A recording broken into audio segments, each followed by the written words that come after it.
The transit pass had been torn in half. Lee Dong-hyuk stopped moving. It had been whole yesterday.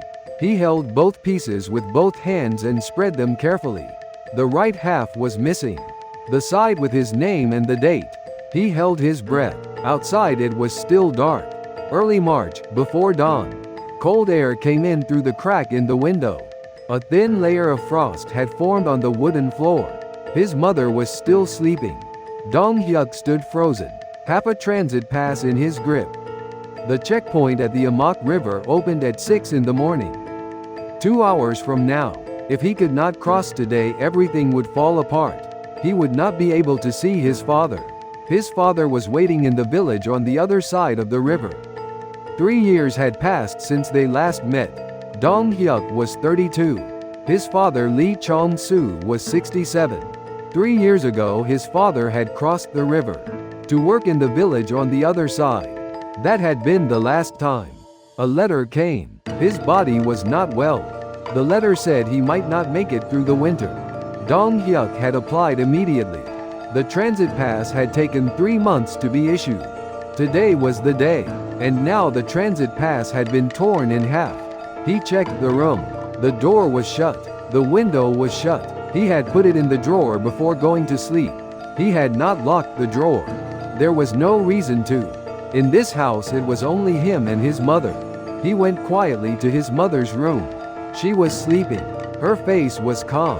He came back. Where was the other half? It had to be somewhere. He searched the room completely. Inside the drawer, under the bed, between the blankets, nothing. He went out to the main floor. Near the far end something caught his eye. A small piece of paper. He crossed quickly. It was not the transit pass. It was a medicine wrapper his mother had discarded. He sat down on the floor and pressed his hands against his head. His thoughts moved fast. Getting a new transit pass issued would take at least a month. Could his father wait a month? The letter saying he might not make it through. The winter had come 2 months ago. He clenched his jaw. Then his mother came out of her room. She saw him and stopped. "You are up early," he said. "Mother, did you see the transit pass?" She did not answer immediately. That silence was wrong. He asked again, "Mother, did you go into my drawer?" She said, "I am sorry." His breath stopped. She said, "I tore it." He could not speak. She went into her room and came back holding the other half. The side with his name and the date. She held it out to him. He did not take it. "Why?" he said. "Why did you do that?" She looked down. He said, "Father is waiting." He said his body is not well. "If I cannot go today, I do not know when I can go again." She said, "I know." He said, "You know, and still you did this." She was quiet for a long time. Then slowly she said, "If you leave, what will happen to me?" He had no words. His mother was 64. Her back was bent. Her legs were not good. Winters made them worse. Without Dong-hyuk she could not prepare meals. She could not sort her medicine. She could not go outside. He knew all of this. He knew it, and still he had to go. His father was waiting. And yet, knowing all of it, she had torn the transit pass. He felt anger rising in him. But when he looked at her face, he did not know where that anger should go. Her eyes were red. She had been crying through the night. He slowly reached out and took the other half. He lined up the 2 pieces. The torn edge matched exactly. He held both pieces in his hand. She said, "There is tape in the drawer in the lower room." He said, "I know."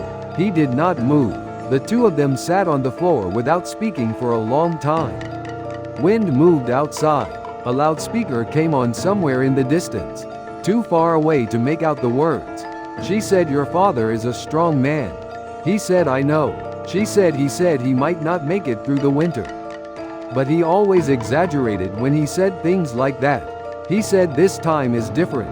She did not answer. He got up. He found the tape in the lower room drawer. A roll of clear tape, old and curling at the edges. He laid both halves of the transit pass on the floor and pressed the tape across the tier. The line where it had been torn showed faintly beneath the tape. Would the checkpoint officer let him through with this? He had no way of knowing. He put on his coat. He put on his shoes.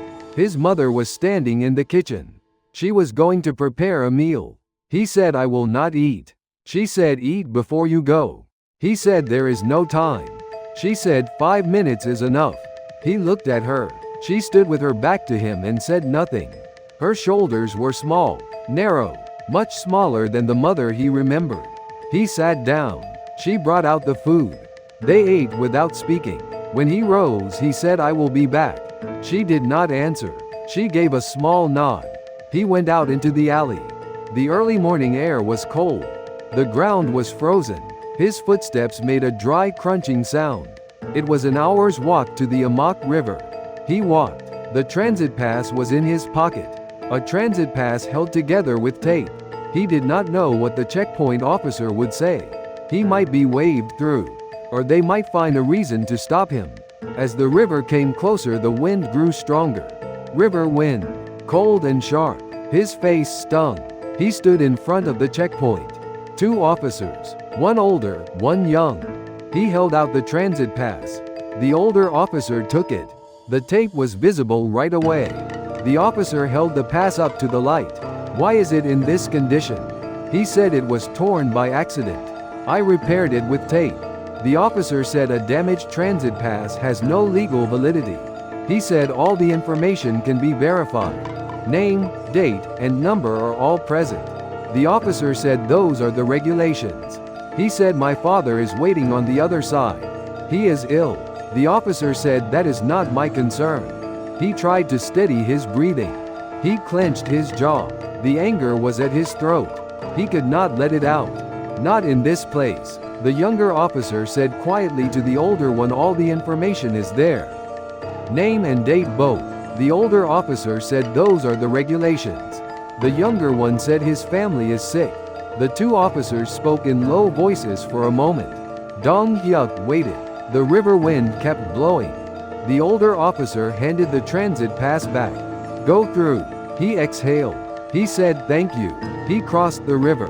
From the bridge he looked down. A frozen river, snow covering it in patches. On the far bank, low rooftops, gray roofs, chimneys with smoke rising. He finished crossing the bridge. He entered the village on the other side. He had the address memorized.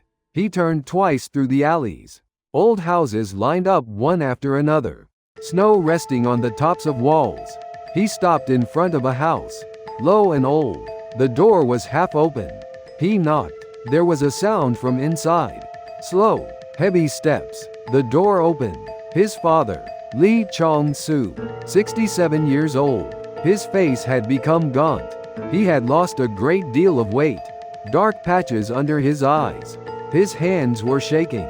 But he was standing. He could not find words. His father said, "You came." He said, "I came." His father said, "Your mother." He said, "She is at home." His father nodded. "Come inside." The inside of the house was small and narrow. One wooden table, one blanket, old clothing hanging on a wall. A small window. Little light came through. His father sat down slowly. He sat down too. His father said, "Was it difficult to get here?" He started to mention the transit pass and then stopped. He said it was fine. His father said, "Your mother must worry a great deal."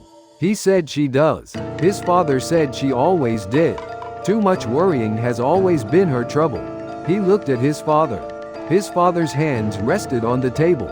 The knuckles were thick and the skin was rough. Those hands had always been that way since he was a child. He said, "You were very ill." His father said, "Winter was hard. I am a little better now." He asked, "Truly?" His father said, "Truly. I held on because you were coming." They sat without speaking for a moment. He said, "You should ask mother to come here. You could live here together." His father said, "Does that make sense?" He said, "Mother is struggling." His father said, "I know." He said, "Then why won't you come back?" His father was quiet for a long time. He looked out the small window. Gray rooftops, white smoke. His father said, "I have a reason to stay here." Still, he asked, "What reason?" His father said, "You will know in time." Would you have pressed your father for the reason right then? Or simply spent that one day beside him? He did not ask further. He sat beside his father. They stayed without speaking for a long time. The wind sounded outside. His father's hands rested quietly on the table. The afternoon came. His father tried to prepare a meal. He stopped him and did it himself. A small kitchen, an old pot, not much rice left. He made what there was. They sat beside each other and ate. His father said, "You made this well." He said, "I learned from mother." His father said, "I can tell." They laughed, a short laugh, but the kind that seemed like it would stay in the memory for a long time. Evening came. He had to go back.